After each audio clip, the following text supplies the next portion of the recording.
to an extremely special episode of Michael and Mom Talk Cancer. I am your host, Michael Kramer, and I am Michael's mom, Ashley, and we are too excited, too honored, too blessed to be today with Chuck Keels, and we're just so overjoyed and blessed that you're joining us today. very, very special guest today. Welcome, Chuck, to our podcast. Thank you so much for inviting me on. You guys, I'm the one that's honored. I'm the one that's honored. You know, you guys, what you're going through, what you're doing, how you're helping other people while you're going through it.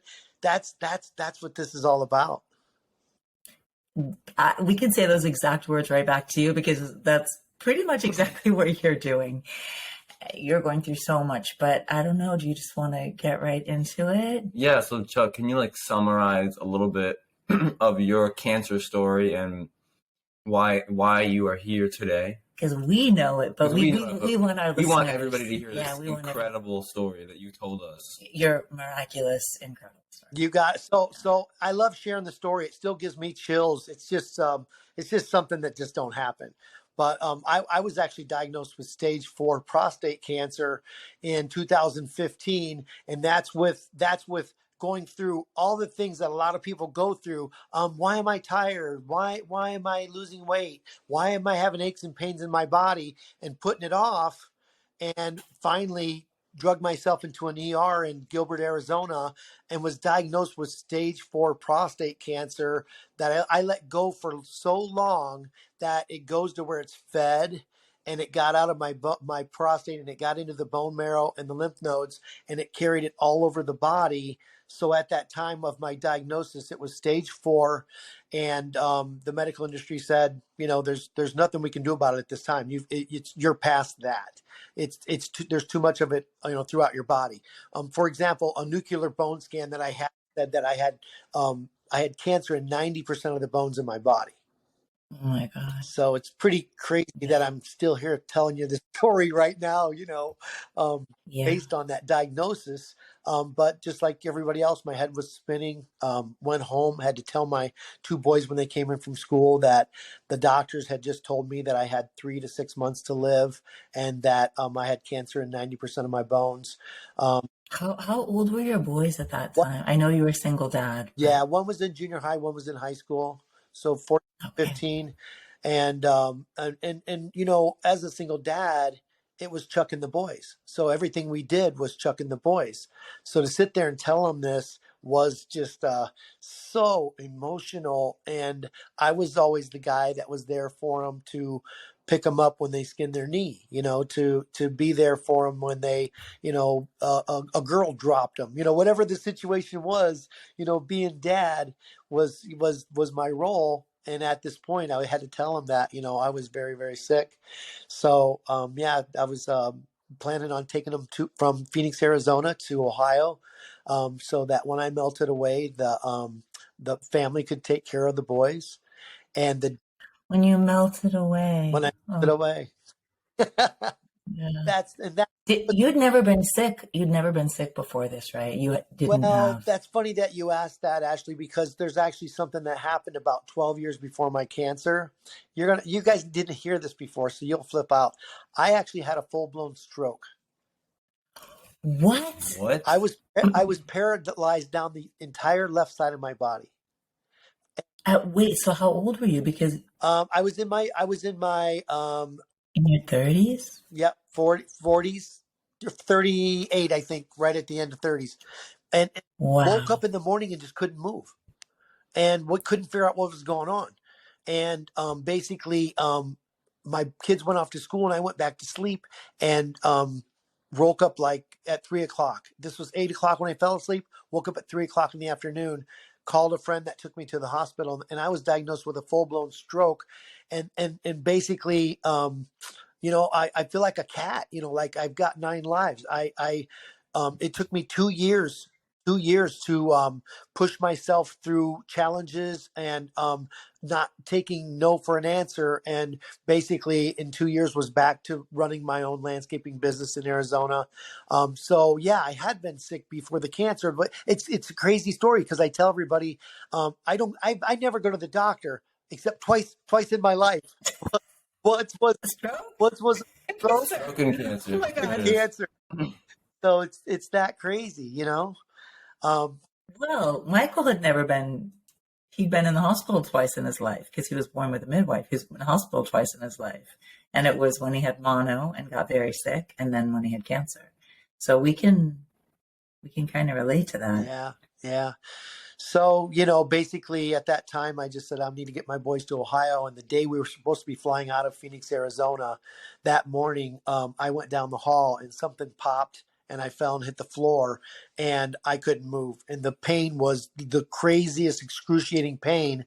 The fire department was called. And what I found out was the cancer was deteriorating the bone in my spine. And I had a spinal collapse or a compression fracture, which simply means my back broke. There was two discs that Wow. flattened out within the nerves and everything, and that's why the pain was just blowing through my head, and I couldn't move, I couldn't get a good breath, and was taken to a hospital in Central Phoenix. And basically, after them running scans and tests, two spinal surgeons, a house doctor, and a cancer doctor was brought into the scene, and I called them my medical team. And the medical team was the one analyzing all the scans and what was going on with me. And they said, we want to fight this.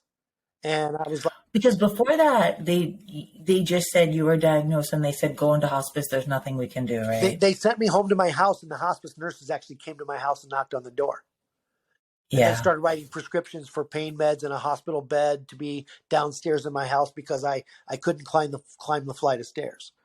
So This was a different hospital, different team. yeah, it was out in Gilbert, Arizona, and we were going to fly out that morning. So I was in a resort getting ready to fly out of Phoenix the next day, and basically it was a different hospital, different team.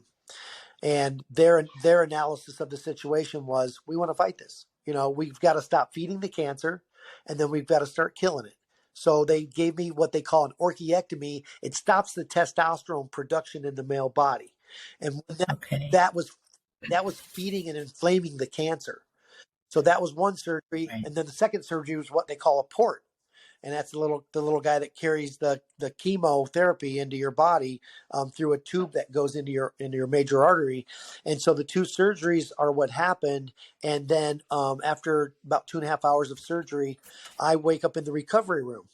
So I'm hanging out with the nurses in the recovery room, and the two docs came in and explained that my surgeries went perfectly and what the follow-up was going to look like when I left the hospital.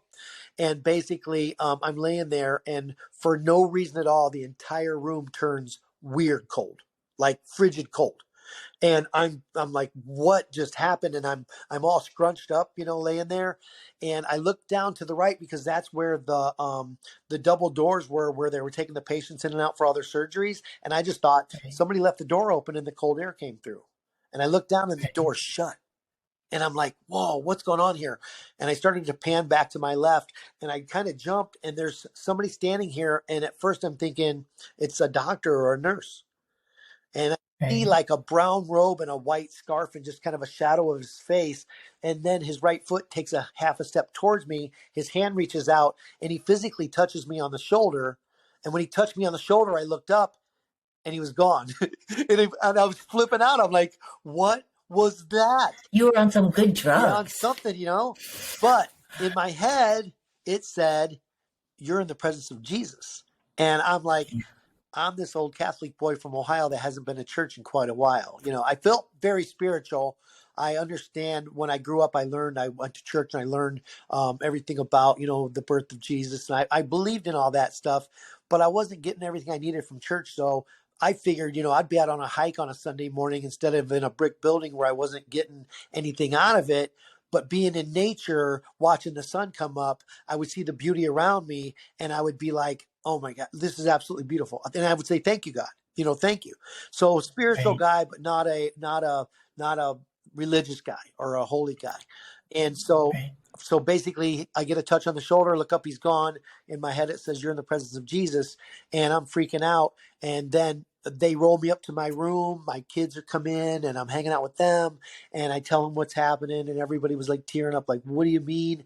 And I'm like, I don't know. I don't know. It's that crazy.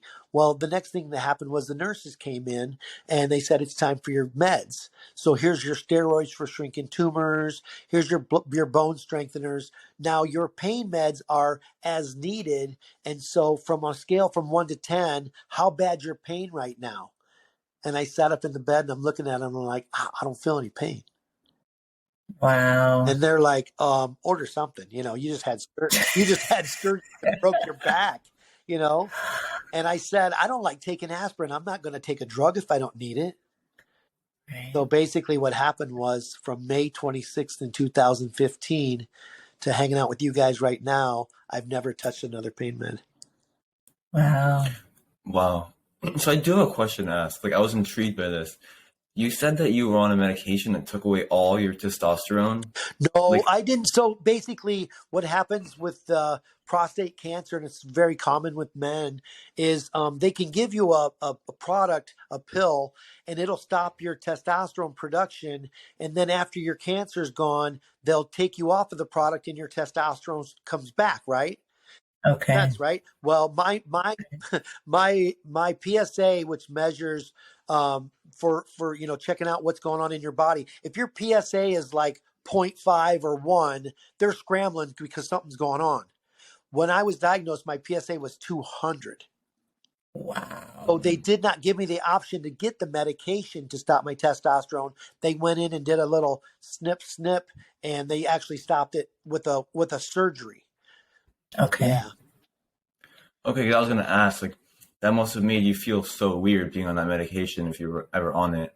Yeah. Because I cannot imagine how that would feel. That must feel like awful. But same thing, Michael. My body started going through changes. I just had my testosterone production stopped.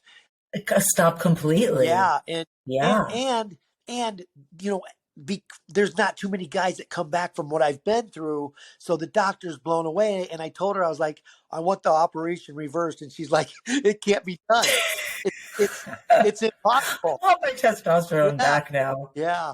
But Somehow you have testosterone, Chuck. We already know. I've seen you go to the gym. I'm an old gym guy my whole life and an old farm boy, and I'm getting it from somewhere because I want to go out there right now and chop some wood, and I know it's there's some there, but I did it was weird because like I was the hairy dude at, in with all the hair and everything, and I have some now, but like my chest and stuff has no hair.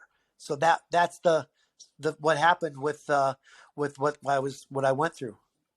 So do you take like supplements or anything? Well, so for about 6 years, they wouldn't let me do anything because what the deal was is, say you take like a hormone therapy product and get Right. you all tough and manly back, basically the form of cancer that I had feeds off of that stuff, and so would take off and grow again. And so basically, because of my stage 4 and how much cancer was in my body, my doctor would flip out if I said I was going to take something.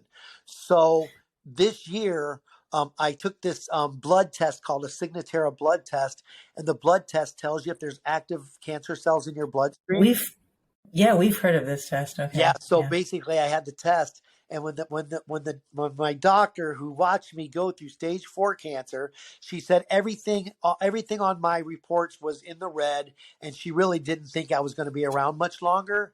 And so it blew her mind because when my Signatera blood test came back, I had 0 active cancer cells in my bloodstream.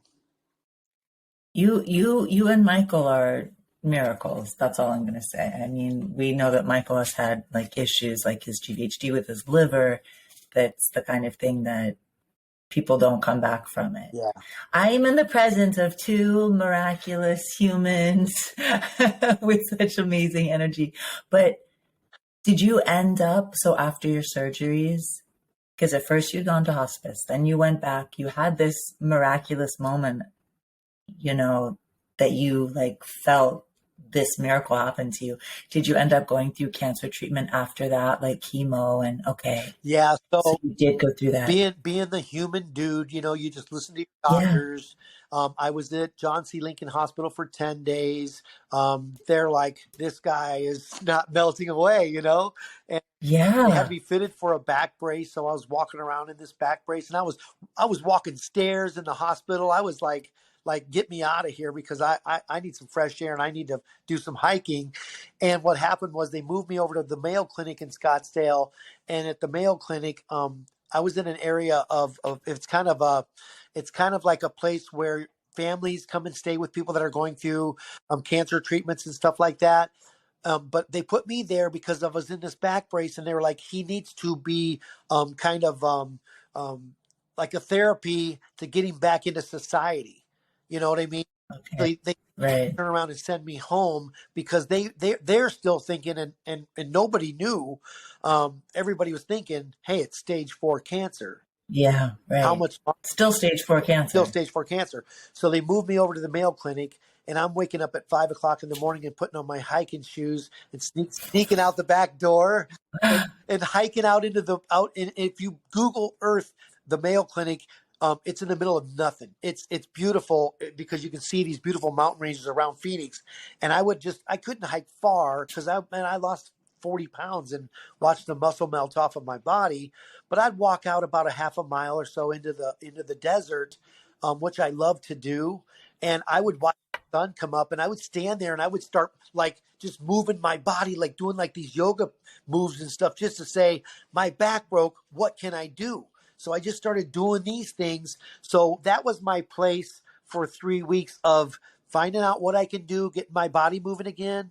And it was also my place where I started having this like crazy chat with God, because cancer for me was a huge teacher. It stopped everything and said, what is truly important in your life? We hear that from a lot of people that go through cancer. Yeah. So like one thing I just have to ask, like when you're in the hospital, usually you're like attached to a pole. So you weren't attached to like in a pole or had an IV or anything, because you said you were walking stairs and stuff. Like why weren't you on like fluids or anything like that? That's just like The, a little confusing the to me.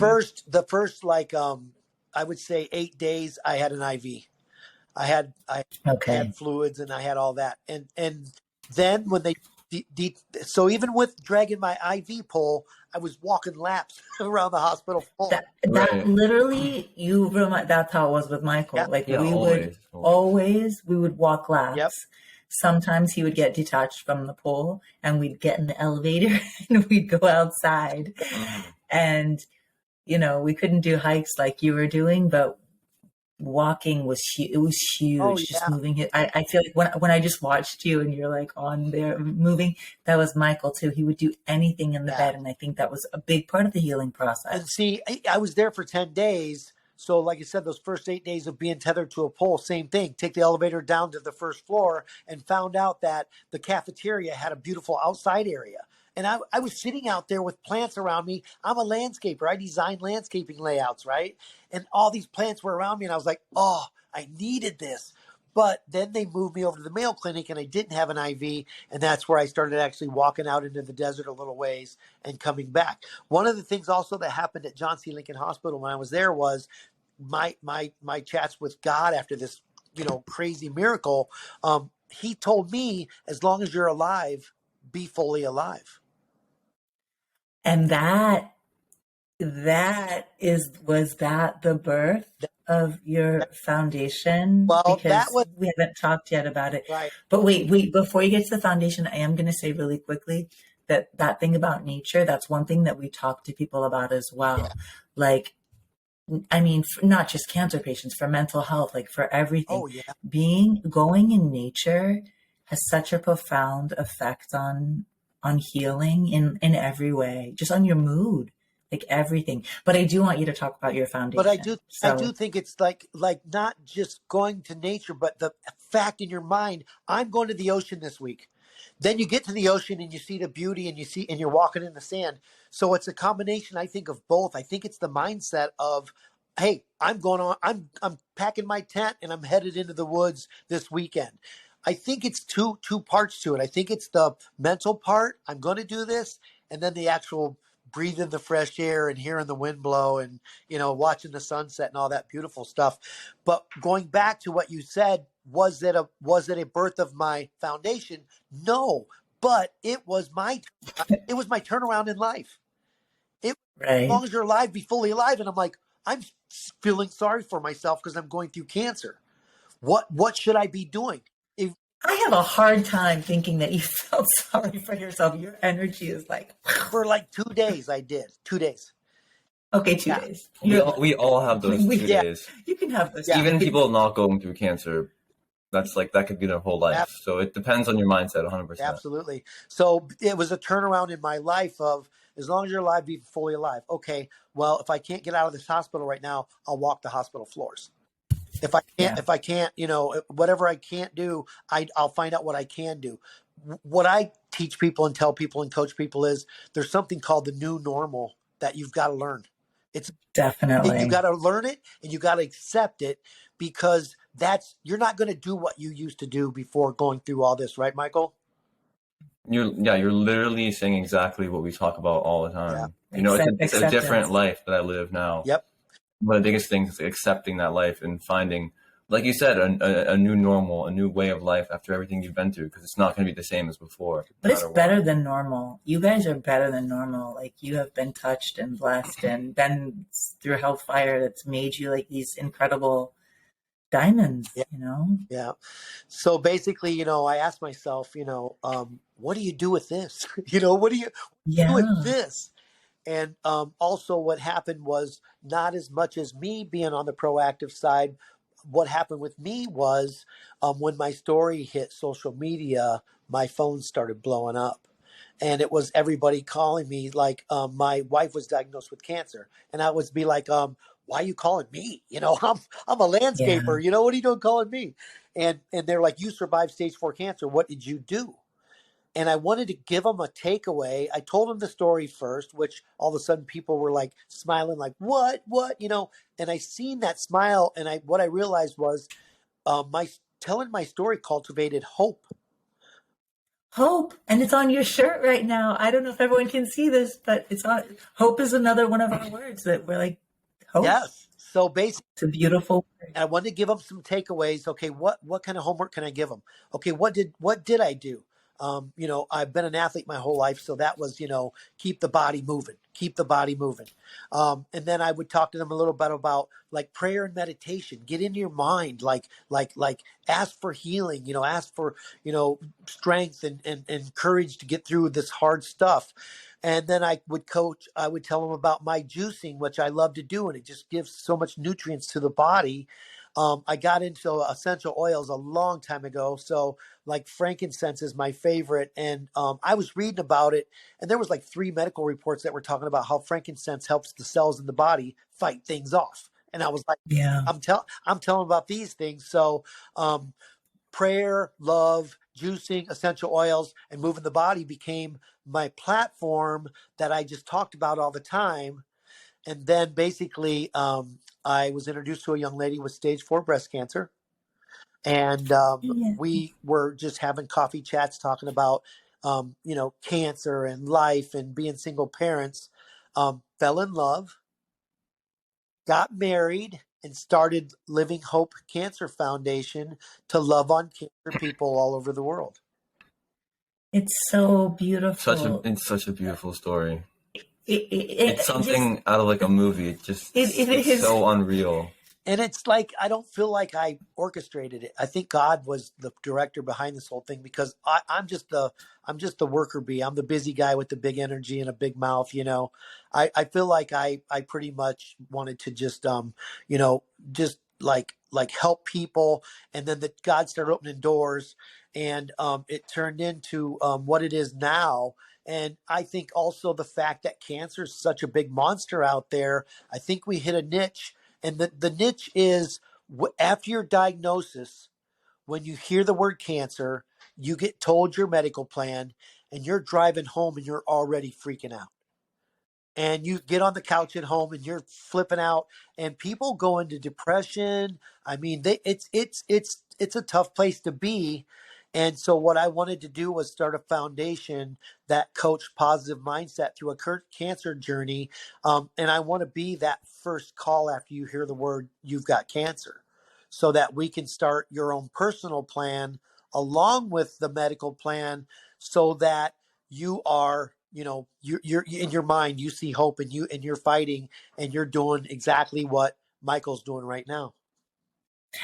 You guys share, we the three of us, and not the three of us, many more with Hannah, we share so many of the same philosophies. It's everything you're saying, everything you said about moving, about essential oils, about the nutrients. Like you're preaching to the choir right now. I love it. But I just want to also mention that I know the Living Hope Cancer Foundation, that you coach, but you do it, it's free of charge. So I just want people listening to this to know that, because sometimes people also have so many expenses and so many things. And I think that's incredible that you're doing that. Well, basically, if you go to getupandlive.org, we coach people to get up and live your life, get off the couch, get out of bed, even if it's taking your dog for a walk or doing a stretching class on your living room floor, until you start walking around your block, until you take a vacation that you had put off for the last couple of years.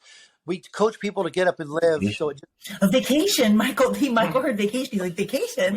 We need a vacation. Yes, one of those in a long time. I think you should take one and come to Arizona.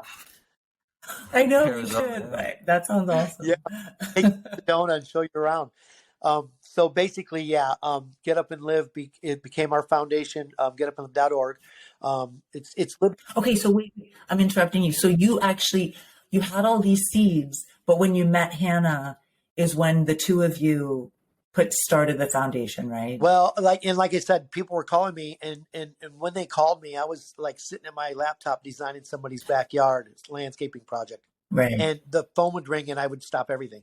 And she was watching me take all these calls, and then she would get a few too, because she was dealing with breast cancer. And, and she said, I think we need to start a foundation. And I said, I have a landscaping business. I know nothing about a nonprofit. So we actually started Googling and watching videos and taking notes, and we actually did all the paperwork ourselves. And we applied for our 501c3 status, and 30 days later get a letter from the IRS that said, congratulations, you're a 501c3. Woohoo! The difference is, the difference that's not there is nothing really changed. We just kept doing what we were already doing. We wanted to just make people smile, even though someone told them they had cancer, and everybody's bummed out. And I'm like, get up and live, let's go. And so really nothing changed on that side of it. And what did change was, like you just said, the expenses and stuff that people deal with when they're dealing with cancer. I never want a cancer patient or a caregiver to have to pay for my product, which is free cancer coaching. So I'll bust my butt and do fundraisers and have events and do something crazy like riding a bicycle from California to Florida. I'll do things to raise the money and get awareness for the foundation, so that a cancer patient never will have to. Yeah, that's beautiful. We can relate to that too. I think it's because you're so, the reason people reached out to you is because you were open to it. I think that sort of happened with Michael and I as well, as we're like, okay, you know what, this happened, and you feel a purpose and changed, and you can't go back to who you were before. And then that purpose, it's not for everyone the same, obviously, but I think for you and for us, it's been to open our hearts kind of and let people come to us and learn from what we've learned, because it's been such a huge part of who we are. For you, it's been since 2015. For us, it's been, well, my husband passed away in 2016. So, he was diagnosed in 2014. It's been a long journey. But with Michael, it's been much more out there. Right. And I think because we both opened up so much more in a different way. But, I also want to say, I don't know how you feel about this, but people can hear your voice and your positivity, but it's only been just a month and a half, almost 2 months, Hannah passed away. And I mean, I'm tearing up as I say this, and I didn't even know Hannah. We have someone that we know that passed away last night, and I feel that weight. But here we are also living life. So it's hard, right? Yeah, it's really, really tough, you know. But you know, here's what happened was 5 months after we got married, her cancer started spreading. So Yeah. for the last 2.5 years, I was number one caregiver in the world. What you know, caregiving sucks. It's hard. You Yes. give away everything for yourself, and you take care of that person. You know, and so I said, you know what? It's just like any other challenge in my life. I hate it, so I'm going to attack it, and I'm going to be the best caregiver in the world. And so No, you have a challenge to get. I'll challenge you on that. Oh yeah, you have a lot of competition here with my You have some mom. competition, and I lead a group of caregivers, man, a yeah, support group, and those caregivers are pretty freaking yeah. awesome. I don't know. There's like something that comes into you, and Yeah. So, you know, basically what happened was, you know, her roller coaster ride, and not, we won't, maybe in another podcast get into this, but, even a friend of mine that's a surgeon told me that she didn't pass from the cancer. She passed from all the side effects from all the radiation and chemotherapy. And so, you know, those things don't know the difference between a healthy cell and a cancer cell, and they just kill everything. And so it's up to yeah, they, that is another podcast yeah, because Patrice, yeah, his dad, my husband, yeah. he passed away actually from the side Yep, effects. exactly. So So, we you know, we but something understand. kind of cool happened. I'm in Pennsylvania. I live in Scottsdale, Arizona. I flew out to Pennsylvania yesterday. I get on the plane. I put my headphones on. I open my phone, and it says playlists. And the first one is called "Go Chuck Go" by Hannah Keels. It it was Oh, a playlist that she made for me actually for the bike event that we did. But I hadn't listened to it in quite a while. It's been 4 or 5 months. And all of a sudden I'm on the plane and all this stuff's going through my head. And it's like, how do you face today, when you lose your best friend like that? And I get this playlist that says "Go Chuck Go," and I know exactly oh, what the message is there. So I keep going. I keep going. that message is incredible, and yeah, we just your voice. You're just like a light and positive, and your energy with everything you've been through. You are a testament. You are inspiring. I'm sitting next to someone that I would say those same words to him, Yeah. I but watched one of you I guys' podcast talking about like your body, the human body, and how it changes and how you gotta accept that. And like I said, the surgery that they gave me was irreversible, and I'm really ticked off because I cannot grow hair like Michael's. well on. He Like doesn't have a this? lot. He Yes. doesn't have a lot of hair on his chest. I will say that. I don't need hair on my chest. I got this full head of hair What right else do here. you It's a need? little You crazy. got that. What else do you need? I You know. know, I love this hair. I'm just gonna tell you, like, not many people can grow hair like Michael. No, Like, cancer or not, there's that's a just not that's a many. that's a gift. That's a gift. That is good. It's a Okay, gift. I okay. I want to ask you, and this is probably like also a dumb question, but like, what is your biggest message? I think it's get up and live, but do you feel like that's your message? Yeah, first of all, there's no such thing as a dumb question. I love every Thank you. question I get. But yeah, the message it is to get up and live, but to say get up and live and not give instructions would be a big bummer because it's just like going to a crazy hot sales seminar, but they don't give you the instructions after you get all excited about how to go sell.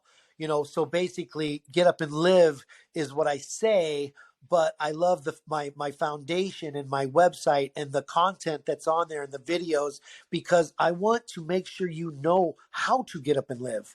And I think that's my message is it's okay to be human and have the emotions and all the stuff that we deal with. But I want to make sure you've got the instructions to, okay, so Chuck said, get up and live. What do I do? Oh, you mean I got to buy a juicer and the produce? Or you mean I've got to walk my dog today? Now we know what that means in getting the body in motion, and your mind has to be into it also if your body's into it. So that's really my message is get up and live, but I want to make sure you know how to do it. Yeah, you're giving some outlines. I'm sure it's different for everyone, but you're giving outlines, and that's so helpful. Do you have, yeah, because I feel like our message, whenever we have a message, We have a few. It's like the beauty and the pain. It's love. Like love has been a really big lesson. I listened to something Oprah said yesterday. She was like, someone asked her, if you were going to design a shirt, what would your shirt say? And she said it would be love is the cure. And I thought that was kind of profound. And I think that's one of our messages. It's not really maybe the cure, but it's certainly a way to get through. Yeah, and I think a spinoff of the one you said about love and pain. People, pain. It cultivates a lot of fear, and fear shuts people Yeah. down. And so, it's learning to live with pain. And I've bumped into some people in my journey that have way more pain than I was going through, even with a broken back. And I was like, how do you get through every day? And they're like, it's baby steps, many goals, one foot in front of the other. And those things, when we start talking about pain, I think are huge and important, because now you're talking about something that crosses a lot of barriers, not just cancer, Yeah. and shuts a lot of people down.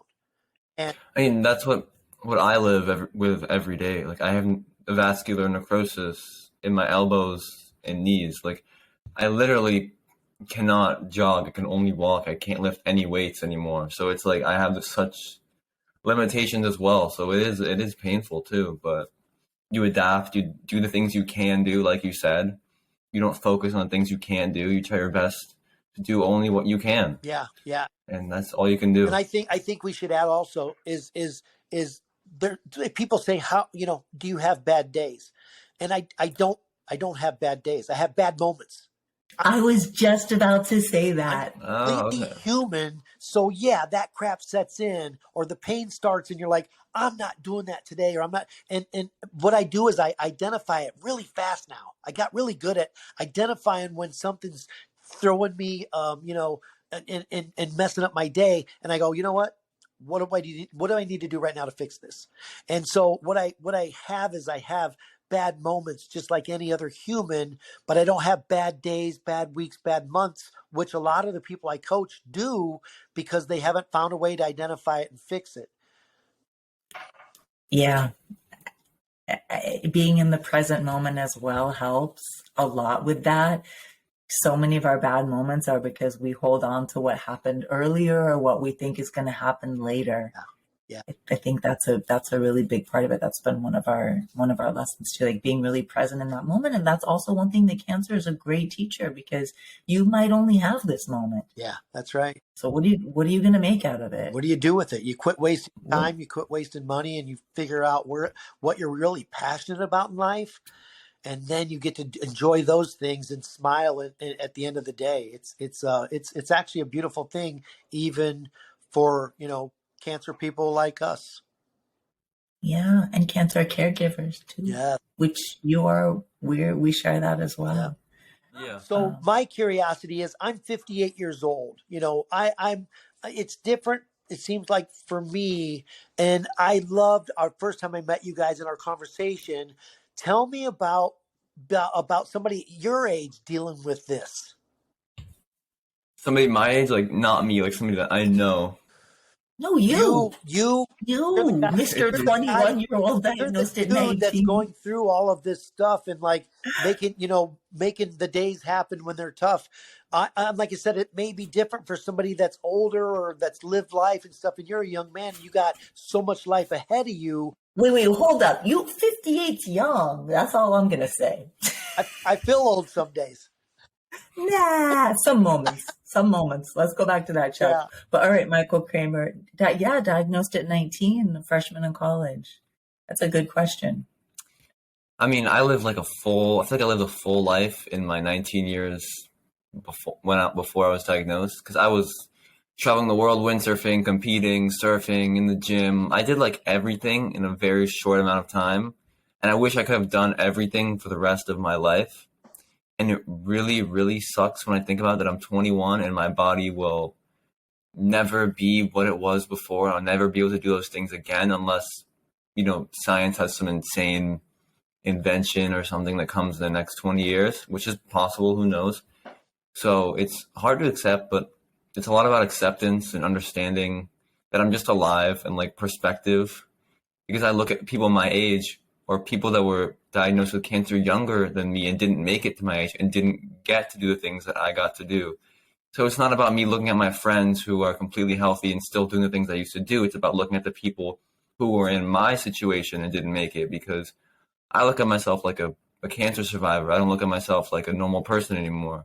So when I see people like the kids in the hospital, like the little girl India that passed away yesterday, it's just sad because I got to live, 19 years of life super healthy, and I'm still gonna, I'm alive still. I'm just not as healthy and athletic as I was before, but I'm still alive. And it's hard to be this young and feel like a grandpa. Like he's a grandpa. Like you may be 58, but like Michael's older. I'm older in terms, like I have osteoporosis. Like my bones are worse than yours. Like I would want to be in your position, because you can probably go to the gym and I know go on a bike. I can't go on a bike.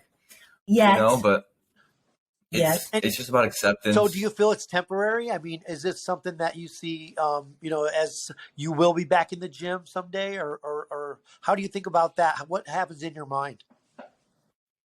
I can't look at a date when I'll be back in the gym or anything, because there's so much wrong with my body. Like my stomach is like basically paralyzed. So it's super hard for me to gain weight, and nutrition's a huge part of the gym and everything. My joints are all pretty much destroyed. And if there is some miracle advance in science and technology in the future that would, repair my bones, which there could be, then I could see myself doing the stuff again. And that's the good thing about being young with this is I'm 21, so who knows what could happen in the next 30, even if I'm 40 or 50, I could, 20, 30 years from now, I could still do stuff, so it's like I have time on my side. So there's no real rush to get back to everything. Right. And I look at knee replacements. Like I need to get knee replacements, and I'm meeting with a doctor in February. So we'll see what happens with that. Well, you're talking to a guy that had a ridiculous, beautiful, crazy, scary miracle. Yeah. I'm praying for a miracle for you too. He's alive. Yes. That's like a huge miracle. He is not the same person he was when he went into this. That's another miracle. Absolutely. And the grandpa thing, he's joking when he says osteoporosis. When I say he's a grandpa, I'm not talking about his osteoporosis. I'm talking about his mindset. I'm talking about his soul. I'm talking about his heart, like everything he's been through. He has the wisdom of the shaman, the leader of the tribe that's been through so much, that's given him so much wisdom. And that's not a bad trade-off. I mean, I can't say that because I'm the caregiver, but I just look at him as I think I connect with you guys so easily because the fact that you're not, running and hiding. You are telling your story. You're doing a podcast. You guys are freaking rapping on TikTok. And I'm like, I love this because the thing is, you're taking your journey and you're helping so many people. And I relate to that because that's what I do. But this is, I just love what you guys are doing. And that's why I said I'm completely honored to be on the call with you today. We are so honored. We're so honored to have you. You're a kindred spirit. You're family forever. Yes. Definitely. We just feel bonded from, so close to you. I see us on stage together, speaking to a business or a church or something, telling our story and just blowing people's minds. I see it. Me All right. too. We're visualizing that to happen. Yes. I see that happening, Chuck. It's in our future. I love it. Thank you so much for your time, your energy, your joining smile. the podcast today. We're thinking of you. We know that this is a very emotional weekend for you. Yes. Thinking of you so much. Sending all our love. Thank you so much. I really, really appreciate it. But we feel Hannah through you too. Yes. Yeah. And he's still coaching me, go Chuck, go. So still in my life. She's still around. That's beautiful. I love that so much. And that will do it for this episode. This is a goodbye from your official host, Michael Kramer. And from Ashley. And thank you, Chuck. Thank you so much for being here. It's been a joy. Mwah.